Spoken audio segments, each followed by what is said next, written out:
नमस्कार। और ये है अगला लेसन 50-50 सीरीज़ का मॉडर्न हिस्ट्री प्रेजेंटेड बाय मी राहुल कुमार। और तो चलिए शुरू करते हैं। आपके 10-15 मिनट बहुत यूजफुल बनाते हैं, आई होप। और स्टार्ट करते हैं आज का पहला क्वेश्चन। ब्रिटिश सरकार ने भारत पर सीधे शासन करना कब आरंभ किया था? तो बताइए। ब्रिटिश सरकार ने प्लासी के युद्ध के बाद, पानीपत के युद्ध के बाद, मैसूर की लड़ाई के बाद, जैसे सिपाहियों गदर के बाद। तो इसका आंसर होगा प्लासी के युद्ध के बाद। और प्लासी का युद्ध हुआ था 1757 में। और 1757 ब्रिटिश सत्ता का जो प्लासी का जो युद्ध हुआ था, और उसके इसमें इन्होंने जो है ना जो शासन करना, सीधे शासन करना चालू कर दिया। क्वेश्चन नंबर अगला देखते हैं। राज अपहरण नीति सबसे पहले किस भारतीय रियासत पर लागू की गई थी? बहुत इंपॉर्टेंट क्वेश्चन है। डलहौजी द्वारा चालू की थी। ये भी पूछते हैं किसने चालू की थी। लॉर्ड डलहौजी सतारा पे सबसे पहले हुआ था। और डॉक्ट्राइन ऑफ लैप्स बोलते हैं इसको, इसके लिए इसको याद किया जाता है। और सतारा 1848 में। ठीक है, याद रखेंगे। इतना छोटा सा फैक्ट है। उसके सतारा के बाद में जैतपुर, संबलपुर 1849 में, वो ज़रूरी नहीं है। भारत में आंग्ल फ्रेंच शत्रुता में निम्नलिखित में से कौन सी लड़ाई निर्णायक सिद्ध हुई? तो क्वेश्चन नंबर 3 का आंसर बताएंगे। वांडीवास का युद्ध, असाई की लड़ाई, चिलियानवाला या श्रीरंगपट्टनम? तो इसका आंसर क्या होगा? वांडीवास का युद्ध। आप बताइए, वांडीवास का युद्ध जो है किसके किसके खिलाफ हुआ था, क्या क्या हुआ था वांडीवास के युद्ध में? ये आप इसके बारे में अगर पता है तो अच्छी बात है, नहीं पता है तो पढ़िए और ध्यान लगाइए क्या क्या है ये थोड़ा थोड़ा मैं काम आपको देता रहूँगा, जैसे आपका दिमाग बहुत अच्छी तरीके से चलता रहे और आप चीज़ों को ढूंढते रहें और क्वेश्चन रखते रहें। चलिए देखते हैं अगला क्वेश्चन। किस गवर्नर जनरल के काल में पंजाब को ब्रिटिश साम्राज्य में मिलाया गया? बहुत अच्छा क्वेश्चन है। चलिए बताइए। Lord Bentinck, Lord Dalhousie, Lord Cornwallis या कैनिंग? इसका आंसर हो जाएगा लॉर्ड डलहौजी। और कब सेकेंड आंग्ल सिख वार हुआ था? 1849 में। ठीक है, अगला क्वेश्चन देखते हैं। निम्नलिखित संधियों के कालक्रम अनुसार रखिए। अगर आपने बहुत अच्छे से पढ़ी है, अमृतसर, बेसिन, श्रीरंगपट्टनम, सालाबाई, तो ही आप इसका आंसर दे पाएंगे। और इसका आंसर होगा ये। सबसे पहले होगा सालाबाई की संधि। तो सालाबाई की संधि कब हुई थी? 1782 में। और श्रीरंगपट्टनम की संधि 1792 में। उसके बाद में बेसिन की संधि 1802 में। और उसके बाद में अमृतसर की संधि 1809 में। तो अब आप समझ गए होंगे कि इनको इनके सन के अनुसार इनको सेट करना था। अगर आपको दो भी पता होती तो आप ऑप्शन आराम से एलिमिनेट कर सकते थे और आप आंसर लगा सकते थे। श्रीरंगपट्टनम की संधि को तो सबको पता होता है। अगला क्वेश्चन देखते हैं। किस गवर्नर जनरल का नाम राजहरण नीति, डॉक्ट्राइन ऑफ लैप्स के साथ जुड़ा हुआ है? अभी अपन ने किया। तो इसका आंसर क्या हो जाएगा? क्वेश्चन नंबर 6 का लॉर्ड डलहौजी। सिंध को अंग्रेज ने कब अधिकृत कर लिया था? क्वेश्चन नंबर 7 है। 1840, 41, 42, 43? तो इसका आंसर क्या हो जाएगा? 1843। अंग्रेजी राज्य में सम्मिलित कर लिया गया था। और क्वेश्चन नंबर 8, तीसरे एंग्लो मैसूर युद्ध को समाप्त करने के लिए टीपू सुल्तान ने अंग्रेजों के साथ निम्नलिखित में से कौन सी संधि की थी? बहुत अच्छा क्वेश्चन है। श्रीरंगपट्टनम की संधि टीपू सुल्तान वाली थर्ड एंग्लो मैसूर युद्ध का है। तो आप थोड़ा सा याद रखिए। ब्लैक होल त्रासदी की घटना कहाँ हुई थी? ये ब्लैक होल ट्रेजिडी बोलते हैं। ये कोलकाता में हुई थी। यहाँ पे पता ही हुआ 20 जून 1756। सॉरी, तो 20 जून 1756। ठीक है, अगला क्वेश्चन देखते हैं। निम्नलिखित में से किस माध्यम से लॉर्ड डलहौजी ने अवध को ब्रिटिश साम्राज्य में अब मिलाया था? बताइए। सहायक संधि, राज्यालय संधि, चूंकि राज्य में कुशल प्रशासन युद्ध करके? तो क्वेश्चन नंबर 10 का आंसर क्या होगा? कुप्रशासन था। राज्य में कुप्रशासन था।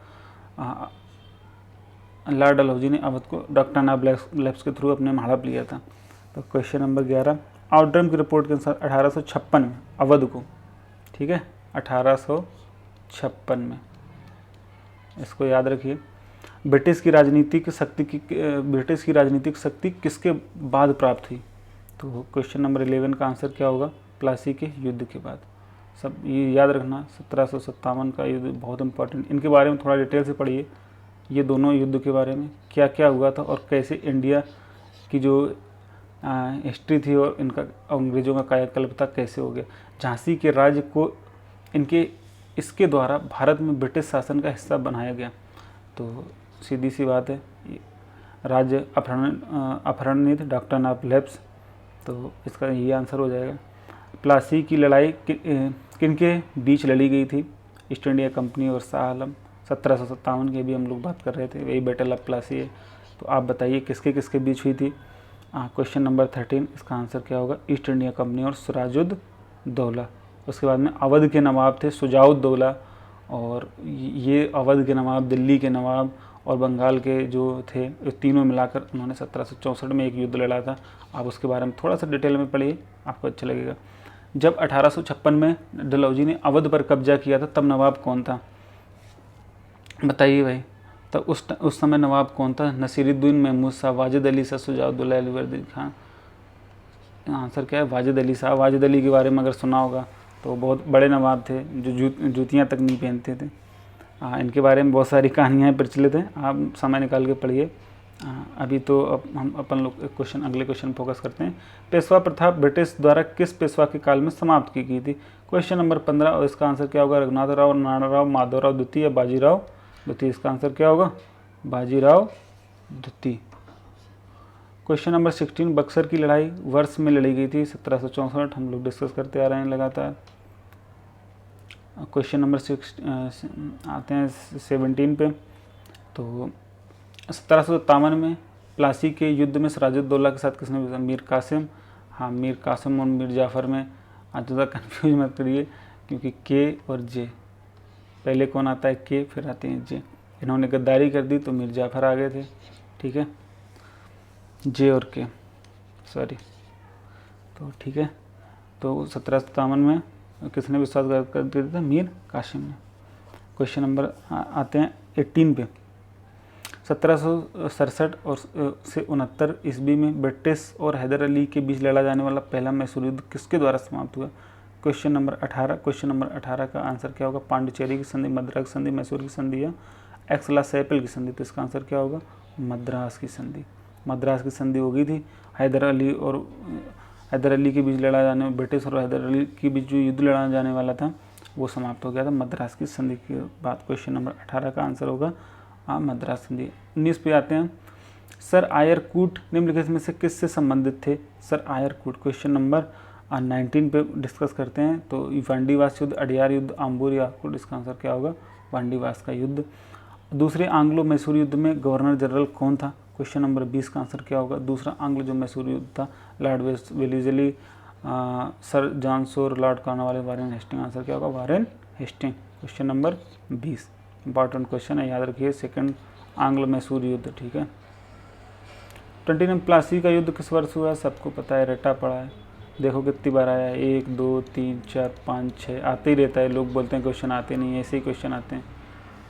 किस वर्ष ईस्ट इंडिया कंपनी को पूरी तरह समाप्त कर दिया गया था तथा भारत पर ब्रिटिश सरकार का पूर्णता? आपको पता ही होगा, 1857 की जब क्रांति हुई उसके बाद में ख़त्म कर दिया गया था 1858 में। तो क्वेश्चन नंबर 22 का आंसर आपको पता ही लग गया होगा, तो 1858 हो गया आंसर। अगला क्वेश्चन है, बंगाल के प्रथम गवर्नर जनरल कौन थे? अगर आपको थोड़ा सा पता होगा तो वारेन हेस्टिंग के बारे में अगर आपने नाम सुना होगा, पढ़िए सारे गवर्नर और गवर्नर जनरल के बारे में। दिल्ली को भारत की राजधानी कब घोषित कर दिया गया था? ये ट्रांसफ़र कर दी गई थी 1911। समझ आ रहा है? भारत का प्रथम गवर्नर जनरल कौन था? ये क्वेश्चन, सब क्वेश्चन मोस्ट इम्पॉर्टेंट हैं, वेरी मोस्ट इम्पॉर्टेंट क्वेश्चन, ये सब याद रखिए। क्वेश्चन नंबर 25, इसका 25 का आंसर क्या होगा? Lord Canning. भारत का अगर पूछा जाए भारत का प्रथम गवर्नर जनरल कौन था, तो लॉर्ड कैनिंग होंगे। अगर बंगाल का प्रथम गवर्नर जनरल पूछे, ये देखो ये क्वेश्चन था, बंगाल का प्रथम गवर्नर जनरल पूछे तो वारेन हेस्टिंग होगा। अगर बंगाल का गवर्नर पूछे तो रॉबर्ट क्लाइव होगा, याद रखियो। श्रीरंगपट्टम की संधि के अनुसार निम्नलिखित में से किसे ब्रिटिश को सौंप दिया गया था? बताइए भाई, श्रीरंगपट्टनम की संधि जब हुई थी तो किसको सौंप दिया गया था? तो क्या था? मालाबार को। क्वेश्चन नंबर 27 का आंसर क्या होगा? मालाबार को। और क्वेश्चन नंबर 28, वैसे श्रीरंगपट्टनम की संधि 1792 में हुई थी, इस फैक्ट को भी आप याद रखिए। क्वेश्चन नंबर 28, तो 28 का क्वेश्चन पढ़िए, किस गवर्नर जनरल के समय में सिंध का विलय ब्रिटिश राज में किया गया था? तो आप इसका आंसर बताइए। क्वेश्चन नंबर 28 का आंसर क्या होगा? लॉर्ड डलहौजी, चेम्सफोर्ड, एलनबरो या हेस्टिंग? तो 28 का आंसर होगा थर्ड। जब तक आपको ये इनके बारे में ठीक से पता नहीं होगा तब तक आप इसका आंसर नहीं कर पाएंगे, इसलिए बहुत ध्यान से और सही से पढ़ने की ज़रूरत है। किस गवर्नर जनरल के समय सिंध का विलय हुआ? ठीक है, ये कुछ ऐसे क्वेश्चन है जिनको अच्छे से पढ़ के आपको करने की ज़रूरत है। लॉर्ड मैकाले साधारणतः भारत में लाने से संबंधित हैं। तो क्वेश्चन नंबर 29, सेना में एकता, आर्थिक सुधार, अंग्रेजी शिक्षा, आधुनिक तकनीकें? बताइए भाई लॉर्ड मैकाले। तो जो अंग्रेजी शिक्षा है ना, लॉर्ड मैकाले, ये बहुत बार क्वेश्चन पूछा गया था, मोस्ट इंपॉर्टेंट क्वेश्चन की कैटेगरी में आता है। लॉर्ड मैकाले साधारणतः भारत में अंग्रेजी शिक्षा लाने के लिए। क्वेश्चन नंबर 30, क्वेश्चन नंबर 30 का क्वेश्चन है, निम्नलिखित में से भारतीय महाविद्यालय अधिनियम 1904 के पारित होने के दौरान भारत के वायसराय कौन थे? तो क्वेश्चन नंबर 30 का आंसर क्या होगा? 30 का आंसर होगा डफरेन होगा, कि लॉर्ड लैंसडाउन होगा, मिंटो कर्जन होगा, तो कौन होगा? Lord Curzon. 1905 बंगाल विभाजन, जिनका एक मानना था कि हम बंगाल को अलग कर देंगे, तो लॉर्ड कर्जन इन्हें ये बोल के गए थे हम बर्बाद करके जाएंगे। तो इनके बारे में पढ़िए, कभी पढ़ाएंगे, समय मिलेगा तो। बहुत इंटरेस्टिंग पर्सन है ये, अपने आप को लॉर्ड बोलते थे। लॉर्ड का मतलब होता है भगवान, अपने आप को भगवान मानते थे, और ये भगवान लॉर्ड कहना लें तो लायक भी नहीं थे, बट अपने आप को मानते थे, इनको लगता था हम भगवान हैं। निम्नलिखित में से किस कार्य का श्रेय लॉर्ड डलहौजी को नहीं दिया जाता है? पंजाब का विलय, बंगाल का विलय, मैसूर का विलय, सतारा का विलय? देखो सतारा तो अभी हम लोगों ने पढ़ा, तो आप बताइए 31 का आंसर क्या होगा? मैसूर का विलय। ठीक है, बाकी पंजाब का और बंगाल का और सतारा का तो क्या ही था, मैसूर का विलय। इसके लिए इनको श्रेय नहीं दिया जाता है डलहौजी को। तो किसको श्रेय दिया जाता है ये ज़रा बताइए। हाँ, नहीं होना चाहिए था, है ना? तो ये थोड़ा सा इसको करिए, किसको नहीं दिया जाता है।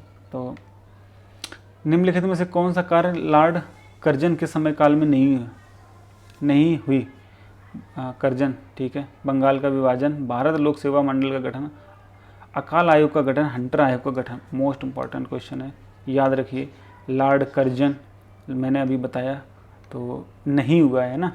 तो बताइए 32, सोचिए थोड़ा सा, उसके बाद बताइए हंटर आयोग का गठन, यानी क्वेश्चन नंबर 32 का आंसर क्या होगा? हंटर आयोग का गठन। ये लॉर्ड रिपन के टाइम में हुआ था, ना कि कर्जन के टाइम में। कब हुआ था? ये रिपन के टाइम में हुआ था, तो इसका आंसर ये होगा। बाकी अकाल, ये बंगाल विभाजन 1905 में हुआ था, हमने बताई भी, हम लोगों ने डिस्कस भी किया इसके बारे में। निम्नलिखित में से कौन सी घटना वारेन हेस्टिंग के काल से संबंधित नहीं है? ये नहीं, बहुत ख्याल रखना भाई, ठीक है। प्रथम आंग्ल मराठा युद्ध, रोहिल्ला युद्ध, चेसिंग की घटना, या हेलबरी कॉलेज की स्थापना? क्वेश्चन नंबर 33 का आंसर क्या होगा? 33 का आंसर होगा हेलबरी कॉलेज की स्थापना। तो भैया किससे संबंधित है ये भी तो बता दो।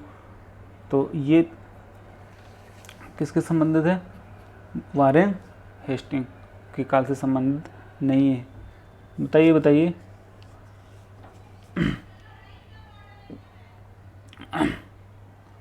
तो अगला क्वेश्चन देखते हैं। हाँ,